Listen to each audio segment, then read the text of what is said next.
partnering with us on this important recognition. So my name is Keith Stryer. I'm with AMD, and I've had the privilege of playing a bit of a role in the last 5-6 years on the evolution of sort of sovereign AI and the intersection between government and private enterprise on this very important topic of AI. And we kind of created this award. I'm here with my colleagues Martin and Christina, the co-founders of the Tech Diplomacy Network, and we work together to really think about how can we start recognizing leadership at the intersection of the public and private sector. This is incredibly important for the realization of not just AI, but responsible AI and the growth of the infrastructure needed to advance economies across the world. And we look for individuals with Jamie and the team at Montgomery Summit to recognize individuals that have made a meaningful impact at this area and have used their position, whether it's in government, with Ambassador Nate Fick last year being our inaugural recipient, or in the private sector, and the role that they've played in this narrative.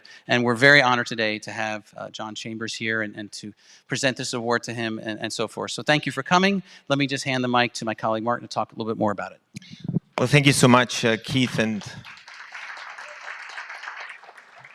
also Jamie and the entire team of the Montgomery Summit. We're doing this for the second year in a row, the Tech Diplomacy Award. And it's really interesting when you try to recognize the role of diplomacy. You encounter the problem that usually when we hear about diplomacy in the news, it's because something's gone wrong with it. And if a good example or a bad example is probably the recent encounter between President Trump and Ukrainian President Zelensky, where I think the most emblematic image of that encounter was not so much the two presidents shouting at each other, but the Ukrainian ambassador covering her face because she really knew that this meeting had gone off the rails. And I think, tech diplomacy was a part of that meeting. It was originally about a deal of rare earths, and Ukraine has about 5% of the deposits in the world of rare earths, of which more than half are in occupied Russian-occupied territory of Ukraine. So you can see that nowadays in diplomacy, new technologies like rare earths that are critical for so many industries play a crucial underlying role. But diplomacy is usually, it's behind the scenes. It's what's happening in communications. It's happening in the second row when the limelight's in the media are out. And I think tech diplomacy has become a really important frontline center in international diplomacy at a time where the international system is shifting, has been disrupted by many technological developments as well as the political developments. The tech diplomacy as a concept, as a practice evolved out of Silicon Valley.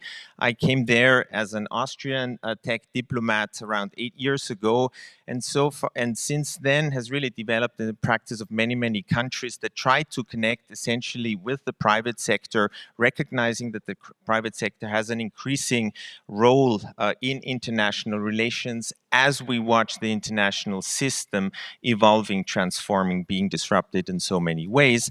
And we as the Tech Diplomacy Network, we've just now been founded 2 years ago, want to accompany this development and acknowledge important regions, important actors. And John Chambers is an important actor working behind the scenes, sometimes in front and center limelight for this important endeavor. And I'm passing on now to our CEO.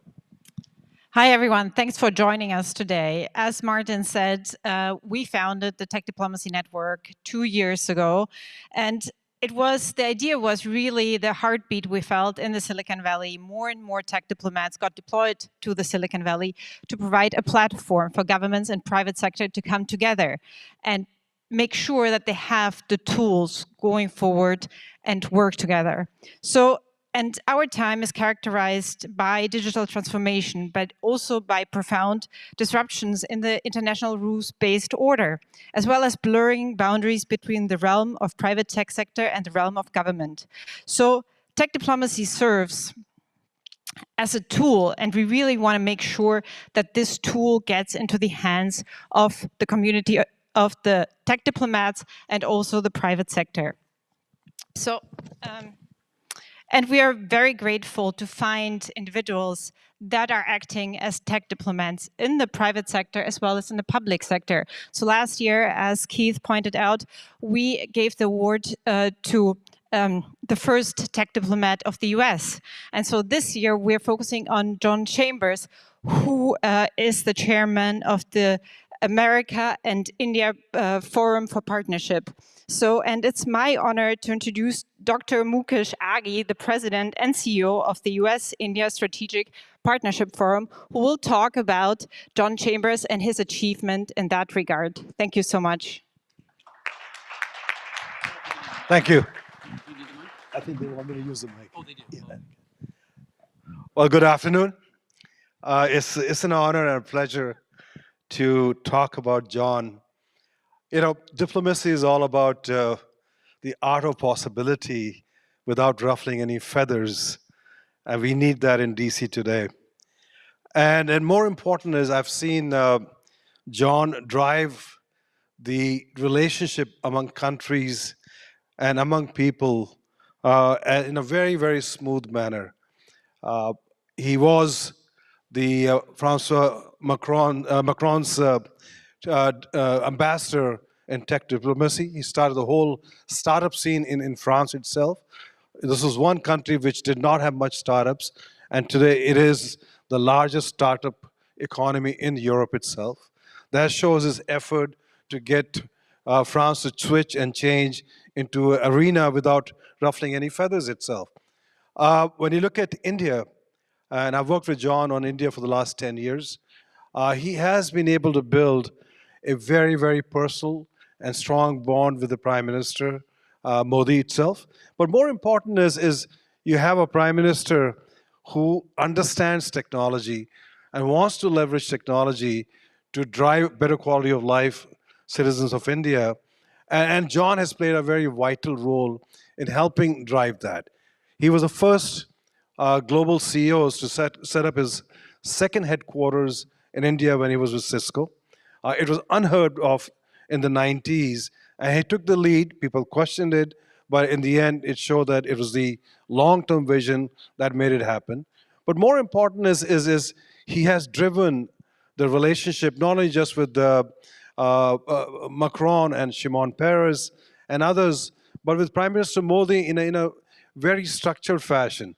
Every time we meet him, John talks to him about technology, and the Prime Minister keeps on picking up all what's happening around the world itself.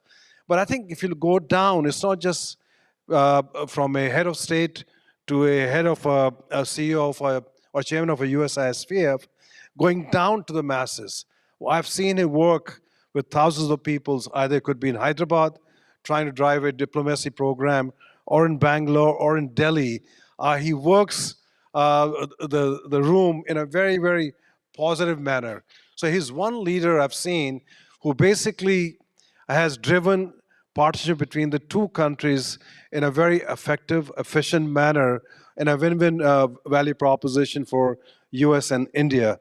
So John, I am personally very proud of what you have done, and I'm delighted to work with you and for you in driving this partnership.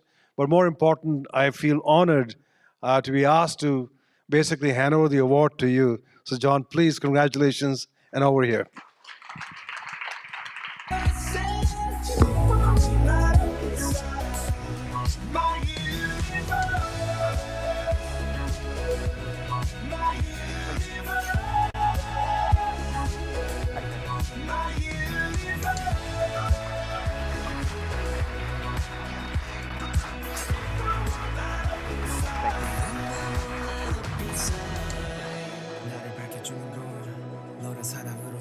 When anyone wins an award, it's a mistake to assume it was an individual.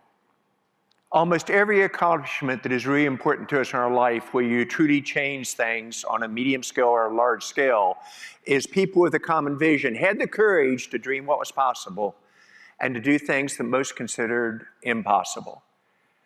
I didn't understand how tech would change the way you work, live, learn, and play until I got to be at Cisco, and I realized it would change everybody's lives. And at that time, John Doerr and I formed TechNet.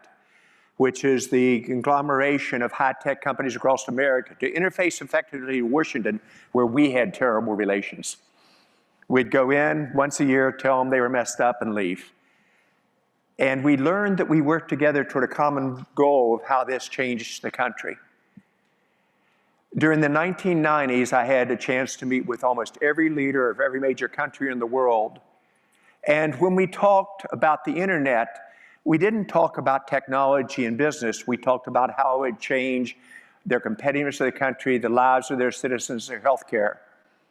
And interestingly enough, as I met with every leader around the world, every country where my company, our company, Cisco, was #1 in corporate social responsibility, we had the largest market share, without exception. And as we got further into this, at about 1998, President, at that time, Clinton, asked me to come to the White House to announce the internet age for our country in the US, but also for the world. And I was scared to death. You go up and the president is there, the vice president, and myself, and he grasped that this could change not just our country and affect every lives of every citizen within the country. He grasped this could also be an implication for the world in terms of implications. Shimon Peres was my friend for 17 years, the late president of Israel.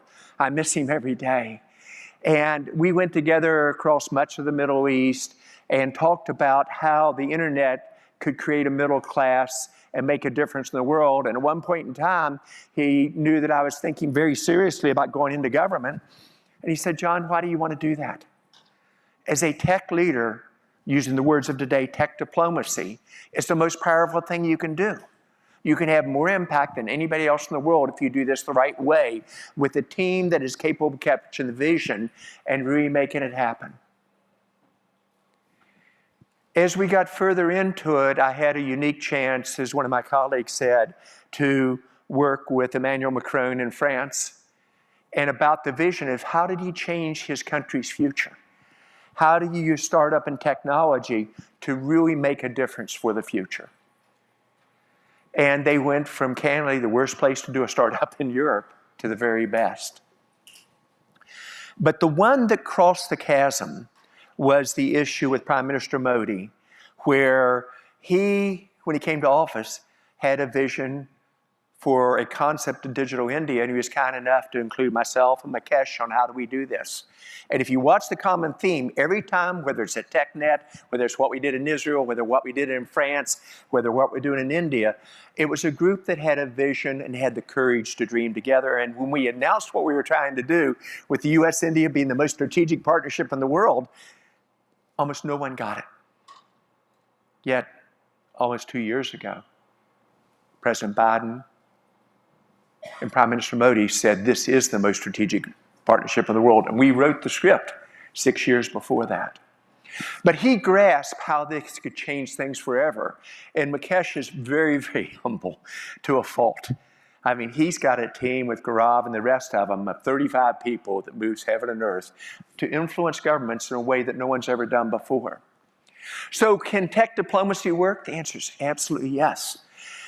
Is it very effective? Yes, but it's going to have the right combination of government leaders, business leaders, technologists, teams that work very closely together and have the courage to dream and reach out and make dreams come true. So it's a tremendous honor, Keith, thank you very much, and the team, to accept this on behalf of all the teams that I've worked together with, especially the US-India Strategic Partnership Forum. And it'd be easy to say, thank you, let me sit back down. I'm not going to do that. I think we're just getting started with what AI can do with startups, how startups can have an impact everywhere in the world, how tech diplomacy can do an element of inclusion, can cure cancer, the ability to make it an inclusive society is in part what Jamie and Samant are building here at the Montgomery Conference, the ability to think through this together. So my challenge to you is, thank you, it's a tremendous honor, it's really my team that are in that award. But what I am excited about is we aren't dreaming big enough. We ought to think, if this is what we did, and you watch just 5 steps I use myself as an example on, think what we could do if we really had the courage to dream. If we really said what tech diplomacy, tech inclusion can do, how we can change the world. So my challenge to you is when you go back on the plane, think for a moment what you could do with your company. In AMD, I gave Lisa Sue, I was honored to give her the CEO of the Year award after being her executive sponsor for 9 years, a year and a half ago. Think what we could do in each of our companies, each of our business to make a difference. So I'm deeply honored, but it's really my team that has earned that. Thank you, thank you, thank you. Ladies and gentlemen, please welcome to the stage Samant Mandal.